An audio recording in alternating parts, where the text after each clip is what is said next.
Hello, my name is Chitta. I am one of Bante's students, and we decided to try and help Bante because he doesn't live at a fixed monastery. Wherever he goes becomes a monastery, and therefore he doesn't have a fixed donation box where people can make offerings. So we've added a link below that you can make a donation to help protect the sasana and help support this wonderful monk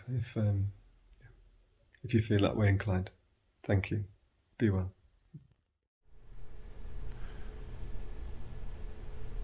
Hatred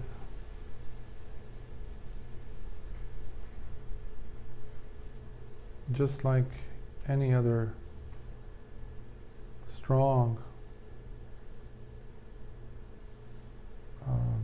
underlying drive, emotion, feeling, tendency, requires its target.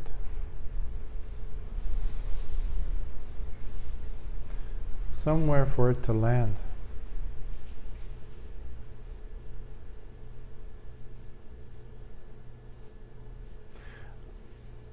But in my experience, I noticed that it doesn't show up out of nowhere. Hatred or rage.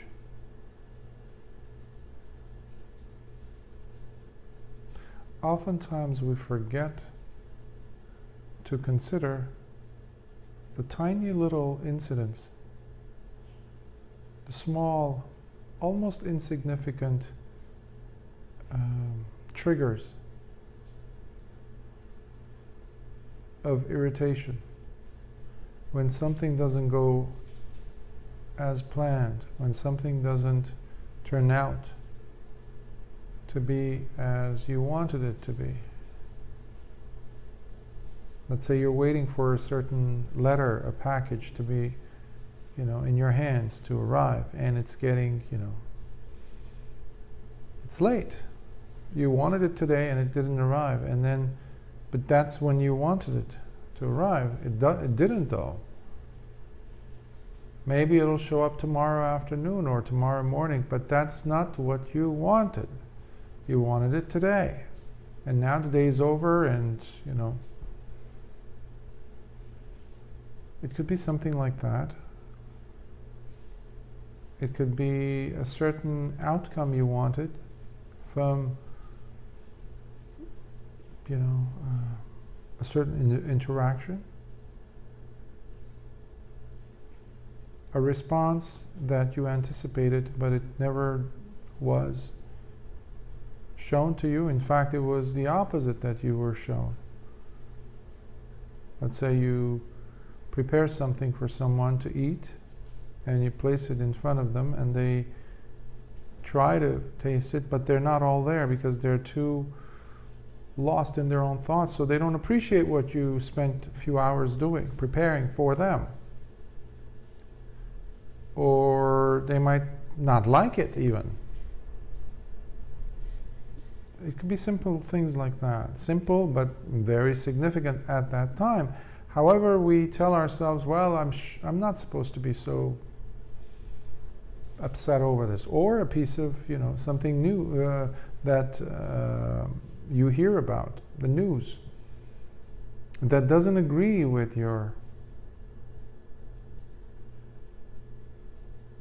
worldview. You want justice in the world, but you don't see it happening. Even though it's thousands of miles away from you and your own living conditions, nevertheless, it now is having an impact on you. And suddenly you notice that you're a little bit tighter in your gut, literally. You're walking around and your hands, your wrists feel tighter. This is if you're able to connect with your body and compare from a moment or a time where you were more relaxed. So one of the first things that goes out the window is your relaxation. Your sense of being at ease goes out the window when you're feeling irritated. Now, that doesn't stop there. It's like wasps building a nest on your porch. You're never going to have just one wasp coming and building its hive. Soon enough, you're going to have two. And the hive is not just going to be like that hexagonal shape. It's going to be a little bit bigger and bigger, bigger, bigger, bigger, bigger. And now you have a colony. So irritation, irritability, resentment, the same thing. They don't necessarily just start as a full-blown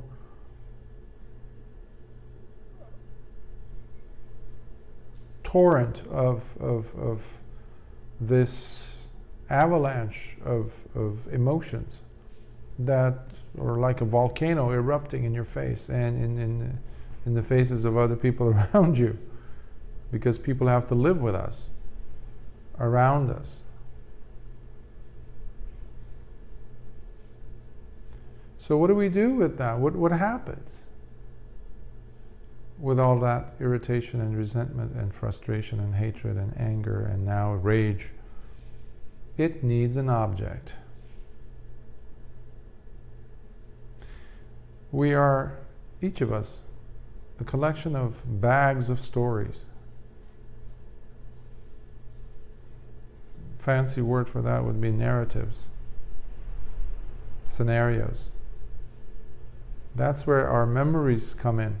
And usually memories get to be convoluted depending on time and how we felt in regards to this one particular incident for which we have a memory in our memory bank. However, it is quite flawed. It's rarely 100% accurate.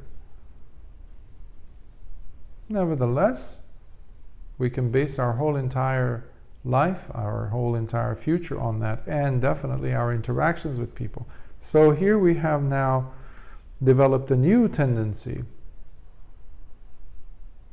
This is similar to looking at, let's say, a huge, massive river like the Mississippi or the Ganges or the Amazon or the Nile. Huge. Wide river. But when you look at a river like that, any one of those, we forget to consider that it never started like that. No river starts like that. Despite how massive, how huge it is, how powerful it is, it doesn't start like that. It starts with streams, tiny little cracks in the ground coming down from the mountains, from higher ground where there's the snow, the ice melting. And then you have these tiny little lines like veins, deltas form and things like that. And all of a sudden you have a bigger and bigger and bigger rivulet, or wider, bigger streams, waterfalls. And now they flow into one area, and now it gets bigger and bigger. The frustrations you're experiencing, rarely do they just show up out of one incident, one event. Rarely, if ever. So there's always other corroborating conditions, things around that might not even be related. But remember, hatred needs an object. This is why those individuals who are notorious in their propaganda skills, which in modern time they perfected it in the form of the media, the news, so-called news, which is just, it's like a big mafia. You're never presented with the facts, because these are owned by private corporations. The same corporations that are the owners of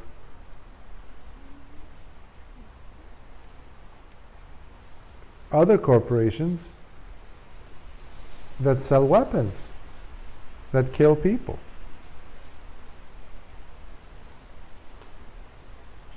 That sell pharmaceutical drugs, etc., etc., and it's such a huge net. So you, being one out of billions of people, you feel there's something wrong with this picture, or at least feel it, even if you don't have the data, even if you don't have the time, or don't even want to bother about all that. But you know something is wrong. Hatred does not distinguish. Please understand that.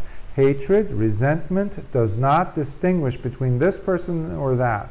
It needs a target, like that moth that flies straight into the flame. It does not care. It just needs a story. Give me a story just to validate it. That's why people are already at the edge of their seats when they're listening to some news article that came out, some urgent news, breaking news. Everybody's already at the edge of their seat waiting for the worst horrific thing to blow up. Somebody to really get angry at. Somebody to blame. Why? Because we have a culture that has been trained into thinking like that. This has been going on for at least 60, 70, 80 years. Now, I mentioned the propaganda machine. They will use any means possible to make you become enraged. And remember, rage will first and foremost eat you up. When Lord Buddha was asked about anger, rage, especially in context of taking revenge on someone, he said, imagine you reach down and you grab hold of a red hot coal piece of rock that's been placed in a furnace and it's turned red. That's how hot it is.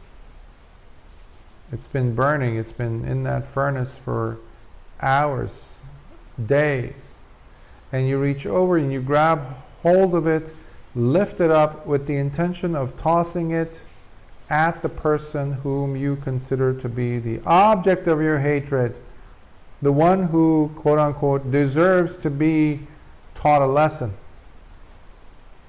put in their spot, gotten rid of, taken down, you name it, you add whatever.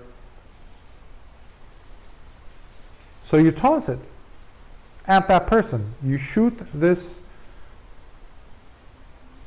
rock, red hot rock, fling it at this person, this group of people.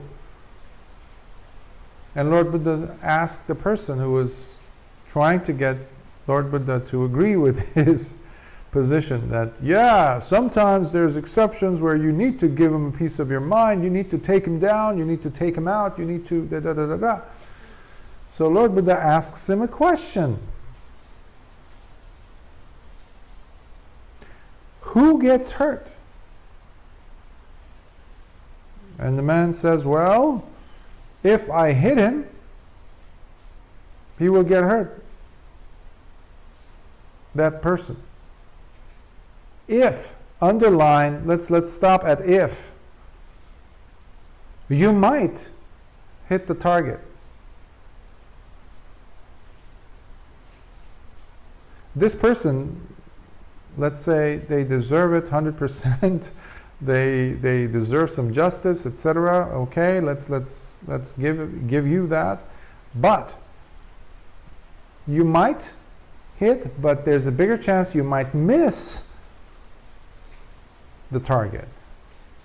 And that's what Lord Buddha asks. Who got hurt? One person definitely got hurt in this whole process. It is the person who reached down, grabbed hold of the red hot coal, held it in his hand, and then looked, placed that person in his crosshairs and flung it and missed the target, or even hit the target. But they were the one who got hurt throughout, burned. Now imagine if you continue festering in your rage for a long time. That means you're still holding on. It's not going to get cool. It's not going to decrease in its hot temperature, that piece of hot coal, the red hot coal that you're carrying in your heart. Most of us are doing that still. That's why, remember that irritation, the incident, whatever it might be for you? It might be a call that you were waiting to get but you never got. A response to something that you wanted, you anticipated, you worked so hard to get but you never got. Or you got an opposite of what you wanted. And now you come home and you're meeting with your family members and suddenly you're irritable. You're angry, you're upset. Somebody says, gestures something, and they're, by the way, totally out of the world that you have been lost in with your irritation, resentment. Now, guess where that hatred blows up? On whom? Upon whom it lands? Who ends up getting it? The strike of the red hot coal. That loved one, that friend, that person who was not even related to any of it, your story, your narrative. Now we have to validate that as to why we did that to ourselves.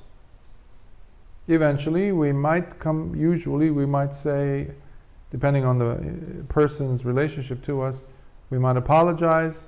And now guess what? We are burning even more because we are upset and angry at ourselves for having used this person as the object of our hatred. So you see, it's like a tossing of a perpetually hot, unending cycle of tossing the hot potato around.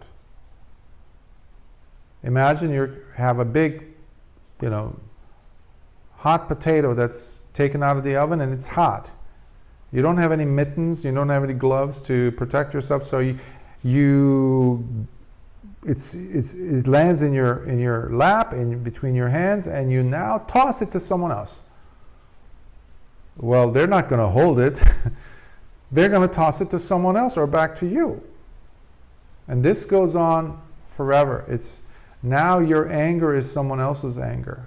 Because other people are also in the same boat, in a sense. They're also resentful, irritable. So a person doesn't need to be carrying a weapon, be at the front line of one of these wars that keep happening. We're living in a perpetual war environment. That's how the big corporations make sure they are still making a lot of money, and they're going to continue making money. But who's suffering? The people are suffering because we're buying the nonsensical stories they keep throwing at us, and it's a repetition. It's like yesterday's vomit that they regurgitate and toss back at us, and now you have more and more divisions. Every few months there's a new divisive, something that separates human beings from each other instead of bringing harmony. into the world. And the biggest culprits in this, the mouthpiece at least, is the media. Please don't become a victim of that. At least don't carry their stories into your head, into your family, into your world. Leave it where it belongs, in the trash can. Don't open it. You don't go around poking inside, you don't stick your head inside the trash can, do you? Well, that's what we're doing every time we're listening to CNN or to watch the news. BBC, it's all the same nonsense. These panel discussions, the so-called panel discussion, because there's only one narrative, that whatever the narrative is that they're trying to shove down our throat, our mind, our brain. To do what? To create even more irritation. So in spite of all that, our mission must be, our directive must be, first of all, to address, okay, why is there hatred in me? Drop the stories, drop whatever narratives that they've fed you for decades. And remember that your first priority is creating and maintaining harmony within you. That is number one, mission number one for each of us. How many of us are doing that though? We are already upset when we open our eyes in the morning because we have our own list of, in many cases, unreachable goals, unattainable goals. We want peace in the world. I want to, okay, start small. Start small. Wow, I'm grateful I have a bed. I'm grateful I was not sleeping on the wet floor somewhere on the street. Because many of us, millions and millions of people, are living in exactly in those conditions, and even worse in many cases. But you're not. And when you reach over, you have a glass of water you could drink. Wow, it's full. There's water in it, in this bottle. Okay, I can drink it. Wow, I can swallow it down. Yes, that's good. I have eyes. Wow, I have eyes. I can open and close my eyelids and I can see the world around me. I can hear from both ears. I'm not deaf. You bring your knees down, your feet down from the bed, and you stand up, and all of a sudden you're able to stand up. That's what I mean by start small.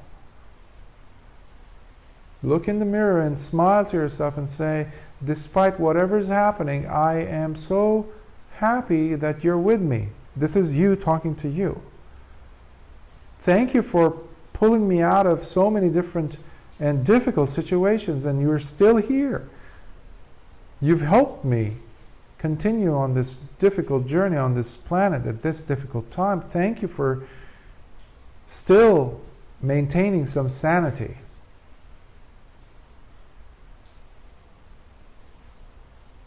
And then you lift your, look at your phone.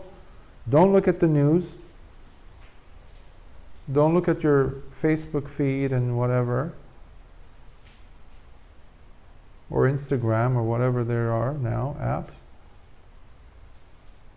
But look to see if there are any messages from people that you know, friends, people that you really like to hear from. And if you see that they haven't or they hadn't send you a text or something, guess what? Perfect opportunity for you to send one to them.